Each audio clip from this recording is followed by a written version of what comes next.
Hello friends, ఈరోజు వేరుశనగ పప్పులతో పచ్చడి చేసుకున్నాము రాయలసీమ స్టైల్లో. ఒక కప్పు శనక్కాయ పప్పులు తీసుకున్నాను, కొద్దిగా జీలకర్ర తీసుకున్నాను, ఒక టమోటా, 2 ఎర్రగడ్డలు, కొద్దిగా వచ్చేసి పచ్చిమిరకాయలు తీసుకున్నాను. నా ఛానల్ ఎవరైనా ఫస్ట్ టైం చూస్తున్న వాళ్ళు లైక్ చేయండి అని షేర్ చేయండి, సబ్స్క్రైబర్ చేయండి ఫ్రెండ్స్. కొద్దిగా చింతపండు కూడా తీసేసుకున్నాను, నానబెట్టుకున్నాను. ఇవి ఎలా చేసుకోవాలో ఈ పచ్చడి అనేది ఒకసారి చూద్దాము నా స్టైల్లో.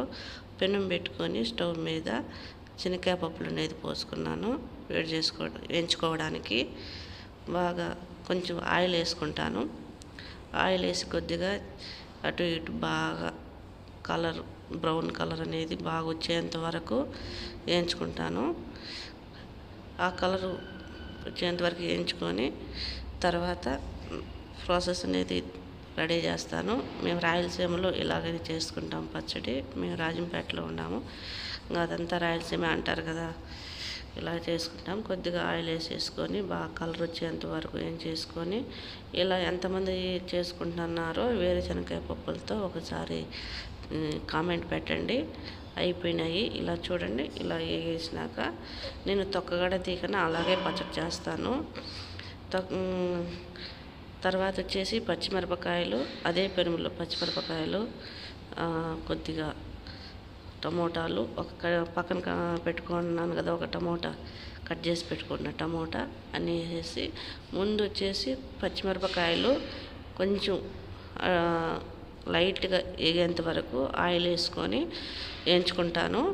ఆ తర్వాత వచ్చేసి అదే పెనంలో అదే పచ్చిమిరపకాయల్లో టమోటాలు కూడా వేసేసి వేయించుకుంటాను బాగా మగ్గేంత వరకు. ఇప్పుడు పచ్చిమిరపకాయలు వేగిపోవచ్చినాయి సగంబడ, అందుకని టమోటాలు వేస్తున్నాను.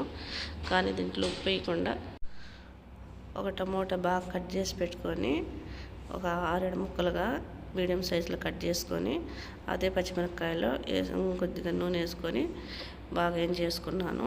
చూడు ఎలా మగ్గిపోయినాయో. అలా మగ్గిన తర్వాత అవి కూడా తీసుకొని పక్కన వేసుకుంటాను. దాంట్లోనే కొద్దిగా జీలకర్ర వేస్తాను. జీలకర్ర ఆ వేడికి అనేది అటు ఇటు వేగిపోతే సరిపోతుంది, ఎక్కువ వేగాల్సిన అవసరం లేదు. సన్నగా ఉంటుంది కాబట్టి వేడికి మగ్గిపోతుంది, వేగిపోతుంది.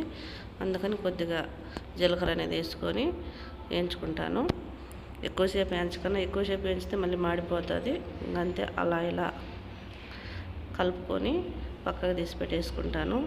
అదే పెనంలో నేను ఇంకా ఉల్లిపాయలు ఉన్నాయి కదా, అవి కట్ చేసుకొని సన్న ముక్కలుగా, ఆయిల్ అనేది వేయకుండా కొంచెం ఎక్కువ వేయకన్నా ఎక్కువ పచ్చిగా లేకుండా ఒక మీడియం సైజులో వేయించి పెట్టుకుంటాను. ఇప్పుడు మిక్సీ రెడీ చేసుకొని మిక్సీలో ఉప్పు, వేయించి పెట్టుకున్న వేరుశనగ పప్పులు, పచ్చిమిరపకాయలు, టమోటాలు అన్నీ వేసుకొని పచ్చడి చేసేసినాను. పచ్చడి అయిపోయింది, మిక్సీ కొట్టేసినాను. ఇలా వచ్చేసింది. ఇప్పుడు వచ్చేసి మనం వేయించి పెట్టుకోన్న మీడియం సైజులో వేయించి పెట్టుకోన్న ఎర్రగడ్డలు వచ్చేసి ఉల్లిపాయ ముక్కలు వేసుకొని కలుపుకోవడమే. ఇలా అయిపోయింది పచ్చడి నా స్టైల్లో. ఎలా ఉండదు ఒకసారి కామెంట్ పెట్టండి. ఇలా ఎంతమంది చేసుకుంటున్నారో తెలుస్తుంది. Okay friends, bye.